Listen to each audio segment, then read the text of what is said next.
Hello and welcome to episode 105 of the Wisdom from Akasha podcast. My name is Suzie. I am your host and I am an Akashic Records teacher and practitioner.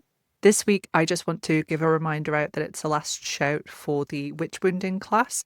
That one is starting on the 2nd of February for 4 sessions. I'll pop the link into the show notes so you can get signed up for that one if you do want to attend.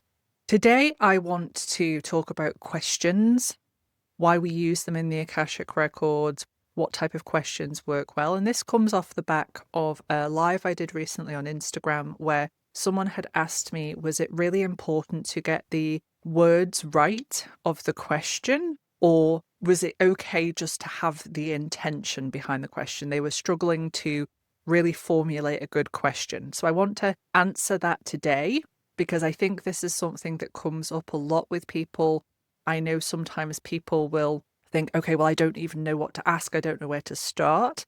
Of course, as always, I'll pop the link into the show notes. I do have 101 questions that work really well in the Akashic Records guide.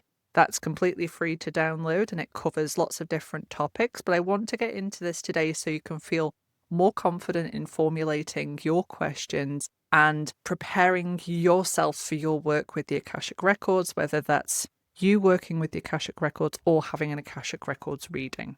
The first thing to know is you are always in communication with your Akashic Records. You're always adding information into and receiving information from the Akashic Records, okay? What you're doing when you consciously access the Akashic Records is you're setting the intention and then using a method to go and retrieve specific guidance. But I want to remind everybody that the Akashic Records can be accessed at any time, any place, anywhere, and you're receiving information from them all the time. It's only due to the density that we are currently experiencing that you're not aware of the fact that you are receiving impressions, guidance, etc. from your Akashic Records guide. So I want to always just remind people of that when we're talking about working directly with your Akashic Records and why we use questions. We use questions in an Akashic Records reading, whether that's you yourself doing it or with a practitioner, because your Akashic Records are just so big. So your Akashic Records can be seen as the record of your soul's journey since it left source. And that means there's a lot of information in there. What we're doing with the questions is we're using the questions as a way to really focus in on the points that we really want to receive guidance on for that particular time.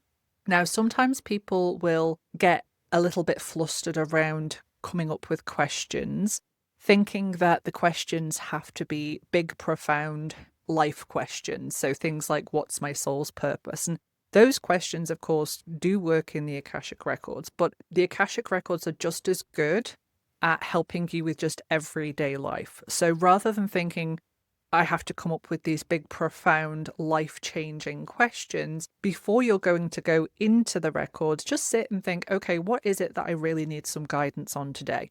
The purpose of you consciously entering the Akashic Records with your questions is to receive some guidance from your Akashic Records guides who are always there to help. So what's bothering you the most today, this week, this month? Okay? And go with that. Your Akashic Records guides know what it is that you're sat worrying about. They know what it is that's going through your mind at 2 a.m. when you can't sleep. So don't worry too much about, is this the right question? Focus more on what is it that I need the most guidance on right now. So it may not be, what's my soul's purpose? It might be, okay, why do I not feel that I can move forward in a way that is in alignment to self-acceptance? Or what blocks do I have in respect of achieving the financial goals that I want to achieve?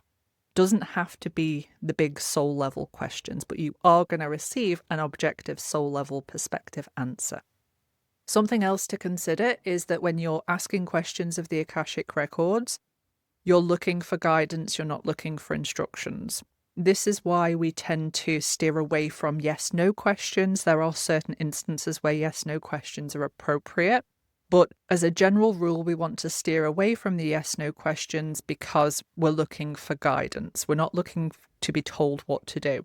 As a rule, any question that starts with how, what, or why is going to be a good question for the Akashic Records because it's trying to gain a deeper understanding. When questions don't work in the Akashic Records, because the Akashic Records are multidimensional and they exist outside of time. So the concept of when does not exist.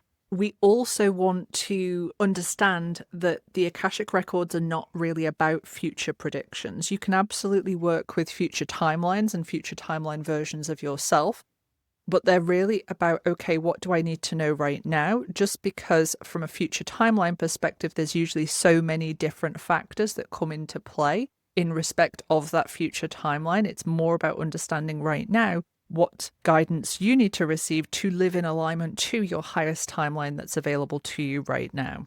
If you are having an Akashic Records reading with a practitioner, it can be worth checking in with the practitioner in respect of the questions that you're going to bring to make sure that they are suitable. Each practitioner is different in respect of how many questions they're going to answer in a session. So just as a guidance, in a 45-minute session with me, I tell people to bring 5 to 8 questions. Doesn't mean we're going to get through all of those questions, but it just means that the individual who's sitting down for that session is going to sit and really think about, okay, what areas do I want to cover? I don't ask for the questions in advance. Some practitioners do, but if you are going to have a reading and you're a bit unsure about your questions or how to formulate them, always reach out to the person who's going to do the reading for you. I'm sure that they will give you some guidance and some tips in respect of formulating your questions. Always remember that, as I said earlier, your Akashic Records guides know what it is you're trying to get across in the question, but taking the time to sit and really think about, okay, what guidance do I need today? What do I need to know right now is going to definitely help. I hope this has given you some guidance in respect of asking your Akashic Records questions. One thing I want you to really just take away from this is try to be open-minded in respect of the answers that you get. The Akashic Records are going to give you that objective soul level guidance. And if you're going into a reading or you're going into your own Akashic Records with a preconceived idea as to what the answer is going to be, that can hinder your ability to be open to receive the guidance that's available. So, of course, it's normal to go, okay, well, I think it's to do with this or I think it's to do with that. And a lot of the time when people have readings and they get their questions answered, intuitively, they knew part of the answer and the Akashic Records is just going to deepen that answer for them. But just try to stay open-minded and allow the information and the guidance to come in as the Akashic Records wants to bring it through. So I hope you found this episode helpful, and I, of course, will see you next week for the next episode.